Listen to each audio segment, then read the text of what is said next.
So beyond search, I've been around this local market for a long time now, and some of these things are repetitive. They keep going on. But the thing that is not repetitive, but is a must now, is transformation, and that's what I'm going to talk about. So a little bit about me. I sold media a long time ago. A long time ago. So I actually walked the streets and sold Yellow Page advertising.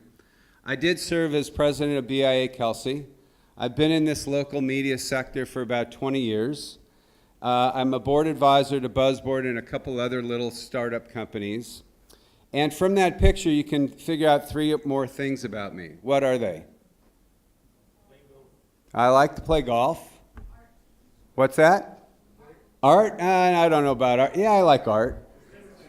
I live in San Francisco, exactly. I'm a cross-dresser. Thank you, Mark. Yes.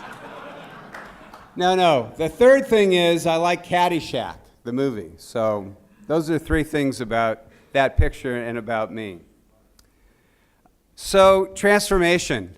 I think you've probably seen this in books or in somebody's office, this picture about transformation. You know, the world is, we have to transform as people, as individuals, as families, and as businesses. It's impossible not to transform. And what I witness and what I see a lot is a real hesitancy to do that.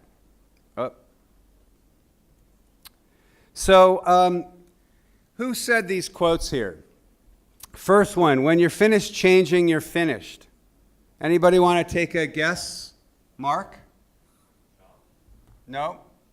Anybody? Polachek said that. No, Ben Franklin. Ben Franklin, who was a pretty transformative guy. He's a U.S. guy. He started, electricity and the printing press and a bunch of other things. He was pretty advanced for that period. The second quote, you have to maintain a culture of transformation and stay true to your values.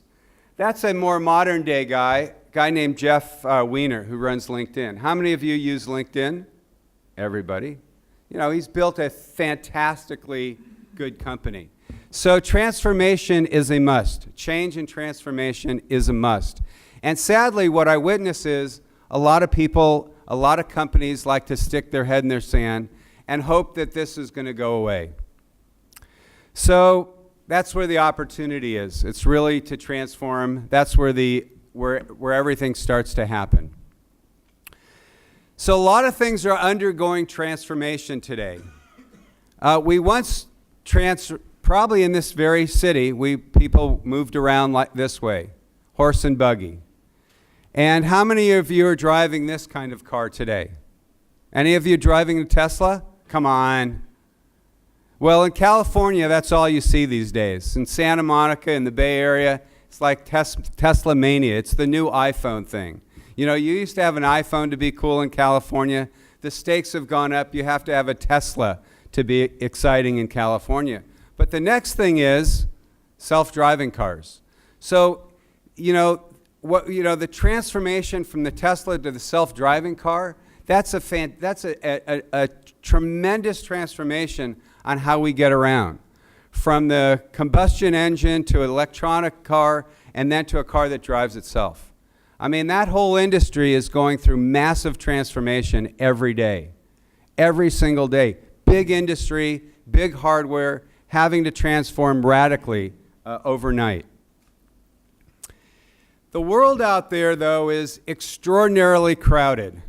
It is more crowded than it's ever been. All of you, whether you're a publisher or a supplier to this industry, there are more and more people out there trying to make way in that space. It's more and more crowded. There's a new competitor every day. You show up at a conference and you see you're a vendor perhaps or a supplier, and you see 3 more vendors that are doing something like what you're doing. Extraordinarily crowded, and it's not changing. It's getting more and more crowded. How many would agree with that? Yep. It's more and more crowded. It's a very crowded marketplace, and it's crowded for everybody. It's crowded for the suppliers, it's crowded for the publishers, and it's really crowded for the buyers, for the advertisers, and it's really crowded for the consumer. Breaking through in this day and age is really, really tough. So how will you stand out? That's what we're all here about, is how do we stand out from the crowd. It's very crowded. It's probably as challenging a marketplace as it's ever been. Anybody think it's getting less challenging? No. It's only getting more challenging. And I think the key to being successful in this incredibly challenging marketplace is how quickly and how effectively you transform. So, anybody of you read this guy, Jeffrey James? He's a blogger. He writes about sales all the time. He's out on the web. I don't know, Greg, you ever run across his stuff? He's fairly prolific. He wrote something about this, about sales, because one of the big themes that we talked about is sales transformation. Sales reps were valuable in the past because they knew product details. They knew how to write an order. Customers can now retrieve that product information by simply getting online. And some pundits predicted that the web would disintermediate sales. We actually talked about this at a little gathering yesterday at lunchtime.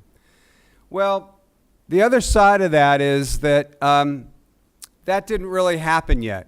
The internet made the sales function actually more important, but a different set of skills. That the highest tech tool in the rep's sales kit was the telephone. That was what was really high tech before. And now sales groups can mine the web to discover incredible information about their buyers, backgrounds, and trigger events. So it's not that the rep is going away, though some of us can debate that, but that the rep is changing. And how that rep goes to market has to transform. How that rep uses content and data and analysis has to change. And they can no longer be, do you like it in green or do you like it in blue? That doesn't work anymore. That game is over. That game ended probably 5 years ago, and nobody's really figured out that it's changed completely. Which one of these kinds of person works for you? Is it the cowboy that is so gung-ho about dialing for dollars that they never do any research? Or is it the librarian who spends all day researching and they don't make enough calls? I mean, everybody has one or some of those in their organization. And it's really finding that perfect mix of the cowboy who can also be the librarian. The one who can get out there and hunt, but use the data and analysis that's available to them to be successful in that process. And it's not easy, because a lot of people are wired as a cowboy and a lot of people are wired as librarians. And rewiring people is a very, very difficult thing. Even finding those people is even perhaps more difficult. So I would argue that social signals today are among the most powerful tools on the planet for doing effective pre-call research and for tapping into the true challenges your prospects face. I think we'll hear from what do you, right? Who do you? From Yohav, I think later today or maybe tomorrow. And social signals are what you built your whole business on. And we are supplying social signals as you all sit here. Who's tweeted in the last 15 minutes? Okay, there's social signals going out. There's social signals going out about where we walked to dinner last night, about how we enjoyed that dinner. There are more social signals being put into the marketplace than ever before. So how we do all this has changed radically from even 3 and 4 years ago. It's about sound bites, not dissertations, okay? As people go out and sell, it's about sound bites. Not 50 pieces of information, but how about 3 relevant pieces of information? 3 relevant pieces of information that are meaningful to the customer in 3 minutes. Some research was done where they discovered that the sales rep who had access to 3 by 3 relevant pieces in 3 minutes changed their conversion rates from to appointments by 16%. So you can really change the dynamics of a conversation by having a real interesting piece of information. So how many of you met somebody here at this conference last night and went on to LinkedIn to learn more about them?